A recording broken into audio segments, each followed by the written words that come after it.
కొనుక్కున్న వాళ్ళకి అప్రిసియేషన్ ఎట్లా అవుద్ది అని చెప్పిన ఆలోచించిన. వేరే డెవలపర్స్ చెప్పిన దాన్ని బట్టి ఒక ఆయన మంచి సజెషన్ ఇచ్చారు. ఏమన్నారనంటే ఎప్పుడు లైవ్లీగా ఉండాలి మీరు చేసిన ప్రాజెక్ట్, అప్పుడే అప్రిసియేషన్ ఎక్కువ ఉంటుంది కొనుక్కున్న కస్టమర్. లైవ్లీగా ఉండాలంటే ఏం చేయాలంటే కొన్ని విలాస్ కట్టాలి. సో మీరే విల్లాస్ కట్టాలి, అన్ని చోట్ల కట్టలేము, కస్టమర్ చాయిస్ కాదు. కరెక్ట్ అన్ని చోట్ల కట్టలేము. ఎందుకంటే if the project is 20 kilometers 30 kilometers అవే ఉందనుకోండి, అక్కడ మీరు నిజంగా ఇల్లు కట్టాలి అని అనుకున్నా కానీ అక్కడ నుంచి మీకు ట్రాన్స్పోర్టేషన్ ఉండదు, ఇవన్నీ చేయలేము కొన్ని చోట్ల. బట్ లక్కీలీ ఈ ప్రాజెక్ట్లో నాకు కలిసి వచ్చిన అడ్వాంటేజ్ ఏంటంటే అన్నిటికీ దగ్గరగా ఉంది ఈ project. 60 acres location priority. First అసలు 60 acres అక్కడ చేయటం అనేదే it's a big task. So నేను వచ్చిన తర్వాత టోటల్ ల్యాండ్స్కేప్ చుట్టుపక్కలంతా మారిపోయింది ఇక్కడ, ఈ ప్రాజెక్ట్ చుట్టుపక్కలంతా కూడా. నెక్స్ట్ నేను అనుకున్న విజన్ అంతా కూడాను దాంట్లో 100% తీసుకురావాలి, ఇంక్లూడింగ్ విలాస్. నేను 20 విలాస్ నేను కడతానని నేను అనౌన్స్ చేసినాను. జస్ట్ సో దట్ కొనుక్కున్న వాళ్ళకి ఏంటంటే కనీసం 30% 40% మినిమం నా ప్రాజెక్ట్ అయ్యేలోపు అప్రిసియేషన్ రావాలి వాళ్ళు పెట్టిన ప్రతి రూపాయికి.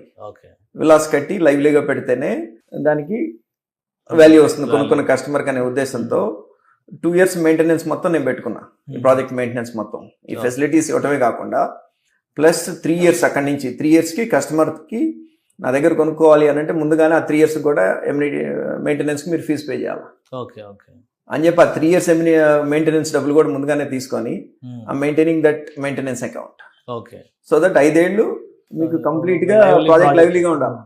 ఉంటే కొనుక్కున్న వాళ్ళకి కూడా అప్రిషియేట్ అవుతుంది ప్రాజెక్ట్. ఇప్పుడు లొకేషన్ మీరు అసలు ఎలా చూస్ చేసుకున్నారు? అది అక్కడ నుంచి ఏమన్నా ఆఫర్ వచ్చిందా, లేదా మీరు ఈ ఏరియా అయితేనే బెస్ట్ అని చెప్పని డిసైడ్ అయ్యారు? ఎందుకంటే ఆ పాయింట్ చాలా ఇంట్రెస్టింగ్ జోన్ అది. అదే కాజా టోల్ గేట్ కి పక్కనే, చాలా దగ్గర, మోస్ట్ హ్యాపెనింగ్ ప్లేస్ అది ఫ్యూచర్ లో. చాలా ప్రాజెక్టులు కూడా అక్కడ దగ్గరలో వస్తున్నాయి.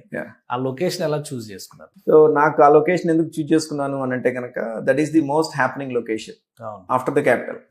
చుట్టుపక్కల మీరు ల్యాండ్స్కేప్ అంతా మీరు చూసినట్లయితే కనుక అమరావతి తర్వాత అంటే అమరావతి కూడాను ఇంకా టైం పడుతుంది, రోడ్లు కానివ్వండి, అండర్ గ్రౌండ్ కేబుల్స్, ఈ వర్క్ అంతా నడవడానికి కొంత టైం పడుతుంది. ఒక 2 years పట్టొచ్చు అని అనుకుంటున్నాను, 2 to 3 years పట్టొచ్చు అని అనుకుంటున్నాను. బట్ ఈ లొకేషన్ ఎందుకు చూస్ చేసుకున్నాను అని అంటే కనుక అసలు ట్రై సిటీ అని పేరు పెట్టడానికి రీజన్ ఏంటంటే it is 20 minutes from 3 major cities. Try city అనే పేరు ఎట్లా వచ్చింది అని అంటే గుంటూరుకి 20 minutes, విజయవాడకి 20 minutes అండ్ అమరావతికి 20 minutes. మూడింటికి కూడా 19 kilometer డిస్టెన్స్ లో వచ్చింది మనం. అండ్ ఈవెన్ ఇటు తెనాలి కూడా 19 kilometers వచ్చింది. సో అది ఆలోచించలేదు. తెనాలి రోడ్డు కూడా ఏదో డెవలప్ అవుతుంది నెక్స్ట్. అంటే ఇప్పుడు మా ముందు నుంచి ముందుకెళ్తే కనుక it is connecting to that Tenali and Chilmuru road, అది కూడా కనెక్ట్ అవుతుంది. And on top of it ఇక్కడ మేజర్ మంచి ఫ్యాక్టర్ ఇక్కడ మా లొకేషన్కి అడ్వాంటేజెస్ గా కాబోతుంది ఏంటంటే కనుక butterfly junction. So all roads are leading to that butterfly junction. National highway works కూడా స్టార్ట్ అయిపోయింది ఆల్రెడీ, ఇప్పుడు డైవర్షన్ స్టార్ట్ చేశాడు, బటర్ఫ్లై జంక్షన్ స్టార్ట్ అయిపోయింది. అండ్ ఈవెన్ వెస్ట్ బైపాస్ కూడాను వర్క్స్ అని అయిపోయినాయి.